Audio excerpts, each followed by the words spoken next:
आमच्या प्रिय बंधू बहिणींना येशूच्या नावाने माझा नमस्कार. सर्वे सर्व संघे सकाळ हा कार्यक्रमासाठी मी तुम्हाला स्वागत करत आहे. प्रत्येक दिवस पहाटे एक कार्यक्रम तुम्ही पाहू शकता, ऐकू शकता. देवाचं प्रवचन तुम्हाला रोज भेटेल.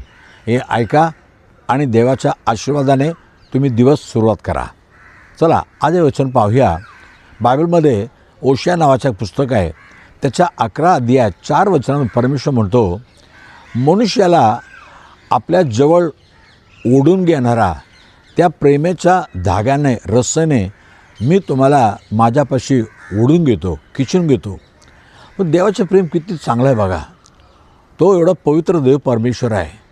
आम्ही पापामध्ये राहिलेलं मनुष्य आहे, पण आमच्यावर एवढं प्रीती करतो. म्हणतो तुम्हाला माझ्या उराशी कसं घेता येईल ते मला ठाऊक आहे.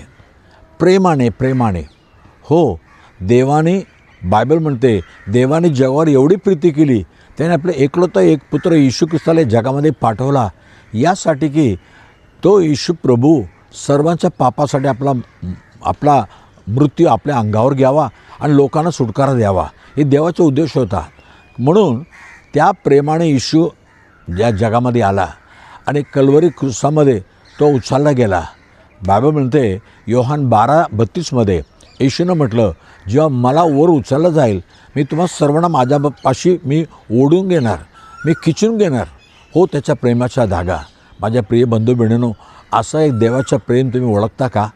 तुमच्यासाठी जीव दिलेला आणि तुमच्यासाठी सर्व पाप तुमचं हरण करून येणारा आणि तुम्हाला शांती देण्यासाठी येशू मेला, गाडला गेला आणि जिवंत उठला. आत्म जिवंत आहे.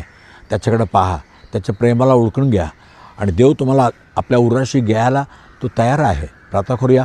पवित्र देव बापा, तुझे वचन ऐकणारे जे कोणी म्हणतात, प्रभू तुझ्या प्रेमाच्या धाग्याने मलासुद्धा तुझ्याकडे खिचून घे, ओढून घे, असं जे पण स्वतःला अर्पण करतात, तुझ्या प्रेमाने त्यांना ओढून घे प्रभू राजा. आणि तुझे एवढं मोठं प्रेम आहे त्यांना समजू दे आणि प्रेमाने त्यांचं सर्व पातक क्षमा कर, त्यांच्या मनाला पवित्र कर आणि जीवनात त्यांची सर्व गरज पूर्ण कर. येशूच्या नावाने मागितो म्हणा, ऐक प्रभू राजा. Amen amen. God bless you. उद्या सकाळी आपण पुन्हा भेटूया. आमेन.